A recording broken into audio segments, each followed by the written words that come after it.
Olá, amigos da Revolução Industrial Brasileira. Novamente eu, Fausto Oliveira, com meu amigo Paulo Gala aqui na tela dividida, vamos para mais um episódio do Desconstruindo YouTubenomics. Essa tendência um pouco estranha que acontece no YouTube brasileiro de malversar, interpretar erroneamente, torcer até a coisa se adequar àquilo que você quer na sua cabeça, que existe no debate econômico que acontece dentro deste site, no YouTube, onde você está nos assistindo. Para desconstruir o YouTubenomics, nesse episódio a gente vai falar de uma frase que esse pessoal ANCAP adora repetir. É ANCAP com K, né? ANCAP com K, porque eles só fazem KKKK, né? Já estava brincando aqui antes da gravação começar, dizendo que desde que começamos essa série, os ANCAPs nos descobriram e agora comentam nos vídeos, só que um escreve letra K 10 vezes, aí o outro vem para superar, escreve a letra K 25 vezes. E a gente fica lendo kkkkkk, e isso é tudo que a gente recebe de comentários. Mas vamos lá. Uma frase que os ANCAPs adoram bastante é imposto é roubo. Imposto é roubo, simplesmente assim. Não importa se com o imposto, afinal de contas, se mantém as escolas municipais funcionando, se compram cestas básicas para as famílias em hora de necessidade, não importa nada disso. É claro, não vamos passar a mão também, passar o pano, é claro que também tem impostos que vão para as arcas do Estado e ou acabam girando em tesouramento em dívida pública de agentes financeiros, como também embolsado em dinheiro desviado. É claro, isso tudo a gente sabe. Mas nada disso autorizaria, em tese, você chegar e dizer que todo imposto sempre é um roubo, porque, afinal de contas, existem muitos retornos que a sociedade recebe, e isso é uma evidência que deveria ser ocioso, né? Evidenciar, expor a vocês. Mas vamos lá. Dito, então, que os ANCAPs têm essa noção de que imposto é roubo e ficam muito indignados quando vão pagar os seus impostos, eu pergunto, Paulo, você concorda que imposto é roubo? Não, eu não gosto de pagar imposto, acho que ninguém gosta, né, Fausto? Imagino que você também não goste, né? Claro que ninguém gosta de pagar imposto. Agora, daí você concluir que o imposto é roubo é um salto muito grande. Tem várias maneiras de pensar isso, né? Antes de mais nada, falar que é um prazer estar aqui conversando com você, com todo mundo que nos ouve, e dizer que essa série está muito divertida, eu tenho me divertido muito, ainda não coloquei lá no meu canal, vou colocar, mas realmente tá bem divertido. É aquilo que a gente sempre diz, né? Esse povo só existe no YouTube, ninguém leva a sério essas pessoas fora do YouTube, né? Com um gato pingado perdido aqui e acolá, que eu não vou citar nomes para não constranger, mas na academia, na universidade, nos governos, mundo afora, né? Não existe, ninguém leva a sério. Mas eu acho que é importante desmontar esses mitos, né, ou essas ideias que são circuladas por aí, especialmente para quem segue economia e aprende economia nas redes sociais, que esse é o lado bom dos ANCAPs, né, que ficam falando kkk, mas pelo menos eles divulgam as ideias econômicas. Essa do imposto é roubo, eu acho que é um pilar importante para a gente entender como funciona a vida em sociedade, né? Lá atrás, os filósofos políticos e filósofos morais tinham uma ideia interessante, que é a ideia de que o homem é lobo do próprio homem, ou seja, o homem deixado por si só, ele acaba se matando, né? É claro que um homem não vai matar todos os homens, mas a gente há de convir, Fausto, que o convívio social não é algo trivial e que as pessoas não se entendem voluntariamente. Uma maneira de pensar nisso, de entender isso, é pensar nos tribunais. Por que existem tribunais e por que existe a justiça? Ela existe porque as pessoas não dão conta de chegarem em acordos a partir de uma relação bilateral, né? Você não consegue se entender com o seu próximo. Então precisa de um terceiro regulador dessa relação. É isso que é o sistema jurídico, né? O sistema judiciário e no limite é isso que o Estado faz. O Estado ele regula a vida em sociedade. Ele diz o que é permitido e o que não é permitido. E o imposto é o quê? O financiamento dessa coletividade ou financiamento dessa vida em sociedade. Isso não é de agora, isso é lá de trás, né? Por exemplo, estou assistindo o Marco Polo, né? Demorei muito para assistir, fantástico no Netflix. Quem não assistiu, assista. Se você quer se sujeitar à regulação do Kublai Khan, que regula a rota da seda, como o comércio é feito, o que pode, o que não pode, o que é criminoso, o que não é criminoso, e ele vai usar os exércitos dele para proteger isso, você tem que pagar impostos ao Kublai Khan. Então, se você quer viver na sociedade da Mongólia do Kublai Khan, naquele período, você tem que se sujeitar aos impostos que ele te impõe. Se você quer viver no Brasil, você tem que se sujeitar aos impostos que o Brasil te impõe para regular a sociedade brasileira. Mesmo vale para a Nova Zelândia, que é um país que eles adoram. Veja que a Nova Zelândia tem muitos impostos, Fausto. A Austrália tem muitos impostos. A Estônia tem muitos impostos, né? Então, e tem muitos impostos porque o governo vive disso. É isso que sustenta essa entidade que a gente chama de governo E eu estou destacando só um aspecto aqui, que é o aspecto da regulação, da interação entre agentes econômicos, né? Poderíamos falar de N outros aqui, que a gente sempre fala, tanto no seu canal como no meu canal, de investimento público, de garantia de saúde, de garantia de educação, de redução de desigualdade econômica. São todos objetivos públicos que o mercado, por si só, não é capaz de atingir. O mercado tem coisas que ele faz maravilhosas, de inovação tecnológica, de avanço produtivo, de aumento de produtividade, né? E a gente fala muito disso nos vídeos também. Mas tem coisas que o mercado não faz. Quando o mercado não faz, o Estado é chamado à baila para fazer, né? E o exemplo talvez mais óbvio é a infraestrutura, né? Construção de pontes, estradas, aeroportos, né? Então, o imposto é o custo de se viver em sociedade. Você não precisa viver em sociedade, você pode ir embora, vai para a floresta, vai para o fim do mundo, vai para a Antártida, vai até para aquele outro lugar que você quiser, né? É uma decisão sua. Mas se você quiser viver em alguma sociedade minimamente organizada, você terá que pagar imposto. Esse é o custo da vida em sociedade, porque esse recurso será utilizado para regular, é como condomínio, né? Os prédios não têm condomínio, você não paga condomínio, então o condomínio sustenta a estrutura do prédio, o funcionamento do prédio, é a mesma coisa, você pode imaginar que o raciocínio é parecido, né, Fausto? É claro, isso aí é uma obviedade, assim, eu fico até um pouco, até meio besta da gente precisar fazer um vídeo para explicar uma coisa tão básica, né, que na verdade é tema sei lá, do primário, né, do primeiro segmento escolar. Educação moral e cívica. Minha filha com 7 anos já está estudando isso. Pois é, né? Ainda existe moral e cívica na escola? Existe, o meu filho chama de ciências sociais. Tá, exato. No nosso tempo era educação moral e cívica, realmente. Nós somos ainda filhotes da ditadura, né? Como dizia o Brizola. Exatamente. Mas, Paulo, a questão aí, vamos tentar entrar numa parte mais econômica mesmo, da teoria econômica em relação ao tema do imposto, porque nós estamos vendo aí um ressurgimento da ideia de que da chamada MMT, a teoria moderna da moeda, que quebra com o paradigma da TQM, que é a teoria quantitativa da moeda, ou seja, não existe a correlação direta entre quantidade de lastro, quantidade de riqueza armazenada e moeda em circulação. Essa relação é móvel, não é? Então não existe o tal do metalismo antigo que colocava uma relação rígida entre uma coisa e a outra. A partir do momento que a moeda é fiduciária, se estabelece uma relação de confiança entre o usuário da moeda, que é a sociedade, e o emissor da moeda, que é o governo. E, bom, aí a partir desse momento você cria possibilidades do Estado injetar mais recursos na sociedade ou retirar mais recursos da sociedade de acordo com interesses que podem variar. Numa situação de guerra, por exemplo, ele certamente terá que retirar recursos da sociedade para o esforço de guerra. Numa situação de que precisar gerar crescimento econômico, ele colocará mais recursos na sociedade. E isso pode ser feito, segundo a MMT, tanto com maior ou menor arrecadação, no caso os impostos, ou também por via de emissão direta.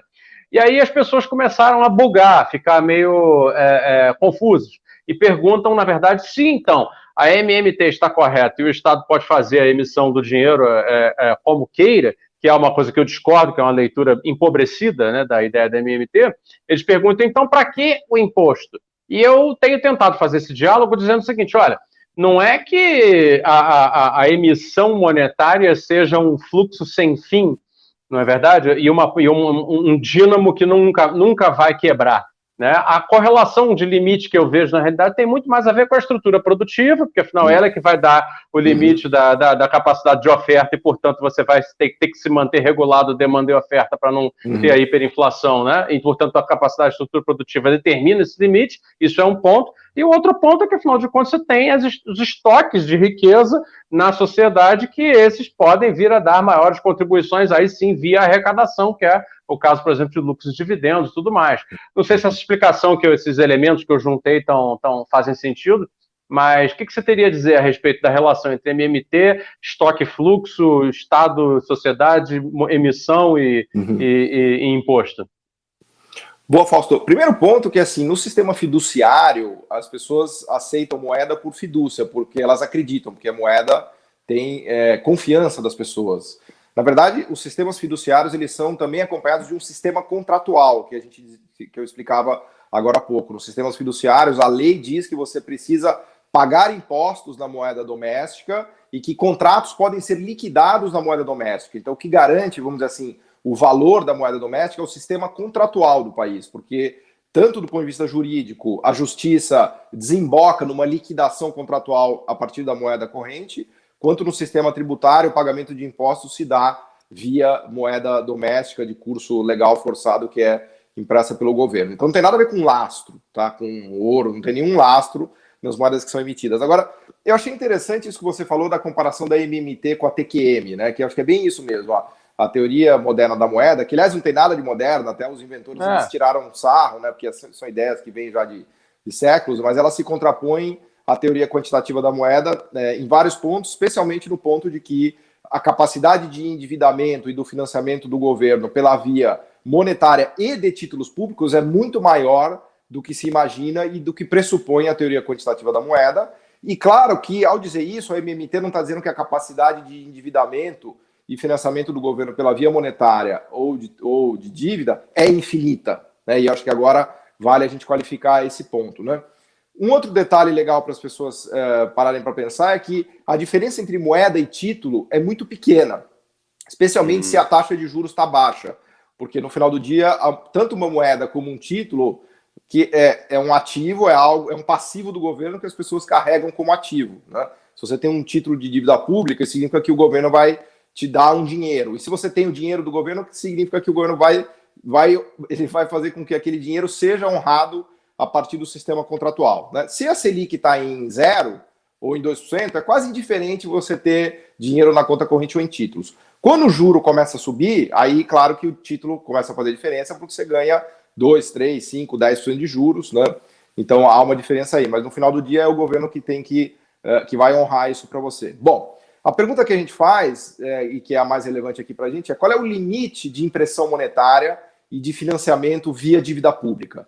Porque a MMT vai argumentar que a impressão de moeda não cria inflação imediatamente e automaticamente. Quanto mais moeda, mais inflação. O que a MMT vai argumentar é que a inflação poderá vir se a economia atingir a sua capacidade instalada. Você mesmo já deu essa resposta. Então, se o governo colocar dinheiro demais na economia, seja comprando ativos privados, né, como ele fez nos Estados Unidos, né, imprimindo dinheiro e comprando ativos privados e reduzindo as taxas de juros, seja financiando o tesouro, né, aí é dívida pública mesmo, ele vai começar a impulsionar a economia, porque ele está injetando gasto. Na verdade, moeda é poder de compra, título público é poder de compra. Então, quando ele faz isso, seja financiando o tesouro ou injetando dinheiro mesmo, desculpe, ele está colocando poder de compra na economia. Isso começa a ativar a economia. Se a economia superaquecer, se ela usar toda a capacidade instalada dela, aí a inflação vem. Então, esse é um primeiro limite da MMT. É a utilização plena da capacidade instalada. Não dá para ir além disso. Quando todo mundo estiver empregado e todas as fábricas estiverem lotadas, não dá para injetar mais estímulo via moeda e via gasto público financiado por dívida. Esse é um primeiro ponto que limita, vamos dizer assim, o financiamento via dívida e moeda e não tributário, porque a contrapartida disso é tributação, né? Porque o governo, como ele se financia, ou ele emite moeda, ou ele emite dívida, ou ele cobra imposto, né? Não tem um outro caminho, né? Esse é um ponto. Agora, o segundo ponto para concluir é o seguinte: a gente tem que pensar da ótica dos investidores também, porque os investidores quem são os investidores? São pessoas ricas, né? Investidor é uma maneira bonitinha de chamar a pessoa rica. São aqueles que têm poupança e que acumularam ativos, que são basicamente as pessoas do mercado financeiro. Por isso que no mercado financeiro só tem rico, né? Por definição. Quem está no mercado financeiro é quem poupou e quem acumulou, portanto ele tem riqueza, né? Então o mercado financeiro é um locus privilegiado de pessoas ricas. Não estou entrando no mérito se são pessoas más, boas, se foi merecido, se não foi merecido. Só estou dizendo que quem acumulou riqueza está lá. E por que é importante a gente pensar nisso? Porque quando o governo emite moeda ou títulos, quem compra essa moeda e esses títulos são as pessoas do mercado financeiro, é o mercado financeiro. Então existe um limite também para o mercado financeiro carregar esses títulos do governo e essa moeda. Em algum momento o mercado financeiro, as pessoas ricas podem falar: opa, vou começar a comprar imóveis, vou mandar dinheiro para fora do país, vou começar a comprar ações, vou procurar outras coisas, porque essa moeda que o governo está colocando e esses títulos não estão me cheirando bem. Eu acho que isso aqui, a inflação vai subir muito, vai corroer o poder da moeda, a inflação vai subir muito, vai corroer o poder de compra dos meus títulos. Então, eu colocaria também um segundo limite de endividamento do governo na capacidade ou no apetite dos investidores privados de carregarem, seja moeda, seja títulos, Mas esse limite, Fausto, é importante dizer, ele é muito maior do que se vende por aí, com terrorismo fiscal, com todas essas coisas que a gente já discutiu, né? Ano passado a gente teve o maior déficit da história do Brasil, de 600 bilhões de reais, justo na mão de quem, né? Do Paulo Guedes, né? E a taxa de juros foi a menor da história do Brasil também. Então, o ano passado a gente colocou mais de R$1 trilhão de dívida de moeda sem maiores problemas, né? Então, a MMT, na verdade, não é uma loucura, ela simplesmente mostra que os limites para endividamento de impressão monetária são muito maiores do que se imagina e do que se advoga com a teoria quantitativa da moeda. Não sei se isso ajuda a esclarecer. E aí, nesse caso, então, a consequência disso é que existe margem tanto para fazer uma reforma tributária que retire tributação daqueles que recebem menos e coloque um pouco mais de peso sobre aqueles que recebem mais, como também fazer uma racionalidade tributária que permita, né, as empresas, as pessoas também terem mais poder de consumo e de investimento.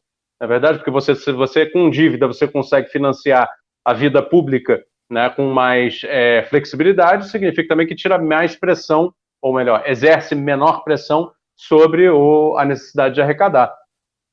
Esse é exatamente o que o Biden está fazendo. A gente chama isso de spend and tax. Spend and tax. Isso. Gaste e tribute. Né? O pilar do programa Biden, que é um pilar quintessencialmente keynesiano, né? Por isso que até um artigo que eu escrevi no Valor com um amigo meu e está lá no meu blog, que é o Biden recoloca o quadro do Roosevelt no Salão Oval. O programa do Biden nada mais é do que spend and tax. Vamos mandar bala no gasto público, em investimento em infraestrutura, em sofisticação tecnológica e vamos tributar os ricos. É isso. E o crescimento econômico que se gera a partir disso também já aumenta a base de arrecadação. Exato. Portanto, aí você começa a ter uma situação bem mais interessante do que essa mixórdia que a gente vive aqui no Brasil, né? Que é essa disputa por recursos parcos cada vez mais escassos, não é verdade? Bom, Paulo, acho que ficou legal, acho que ficou uma boa explicação. Te agradeço mais uma vez. Pessoal, assina aí a Revolução Industrial Brasileira, assina aí o canal do Paulo Gala. Nós fazemos um esforço danado aqui 3 vezes por semana para gravar no Desconstruindo o YouTubenomics e trazer de volta a lucidez para o debate econômico na internet brasileira. Um abraço, até a próxima.